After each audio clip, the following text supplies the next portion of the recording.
appreciate the fact that lessons have been learned. And I assume that the President still has full confidence in his national security team that gave him the advice, which is pointed out in this summary. Why should the American people have confidence in all of those national security advisors, given what this report lays out? The President does have trust and confidence in his national security team. And he did ask a lot of questions. And there was some assessments passed to him that proved faulty, that proved to be wrong. He continues to conclude that this is an extraordinarily talented group of leaders. Sorry, if I could just follow up. Kristen asked a question earlier. This report, this summary of your perspectives came out as the President was on his way to the Camp David retreat for the Easter weekend.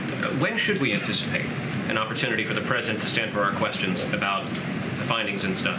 I don't have anything on his schedule to speak to. In looking through this, it doesn't seem to address the $7 billion in military hardware and technology that was left in Afghanistan for the Taliban.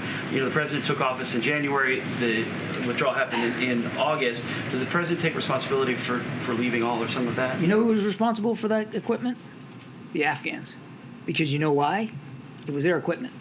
There was very little, and I mean very little, U.S.-owned equipment or U.S.-operated equipment that we left when we left Afghanistan.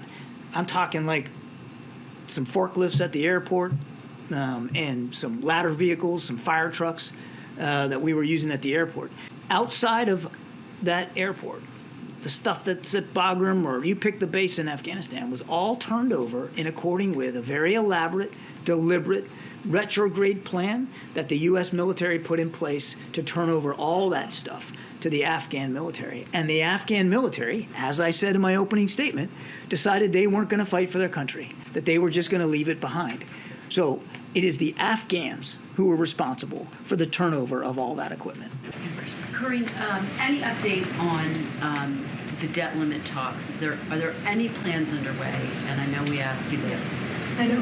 For President Biden to meet with or speak with Speaker McCarthy? Honestly, when it comes to asking me about what are the plans, I would ask the Republicans in the House. That's actually a question for House Republicans to answer. But given that it's so critical, Corinne, why are you letting the clock tick down an inch closer to this deadline? I want to be very clear. I just definitely disagree with the question, Kristen, here, because it is not us, it is them. Republicans in the House cannot and should not be holding, our nation's debt hostage. They should not be doing that. We've been very, very clear that the U.S. won't default.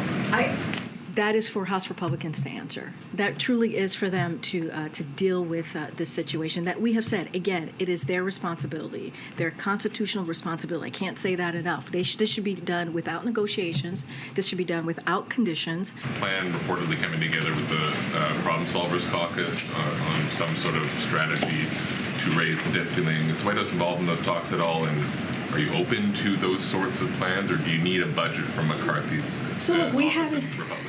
So I'll touch on both. Look, we haven't spoken to the problem solvers about that. We've made our position very clear. You heard me go back and forth with Kristen here. The debt ceiling in our economy should not be held hostage. We've been very clear about that. Republican threats of chaos and catastrophic potential outcome, that's not going to work. That is not what the debt ceiling, it should be done without negotiation. It should be done without conditions. Thank you.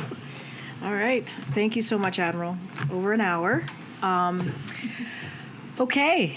I guess if you guys still want to stick around, I'll take a couple more questions. Or if not, we can wrap this up right here, and I'll see you guys on Monday. Okay, we can take a couple. All right. Okay. Go, Sungmin. Just kick us off. Yeah, I just have one.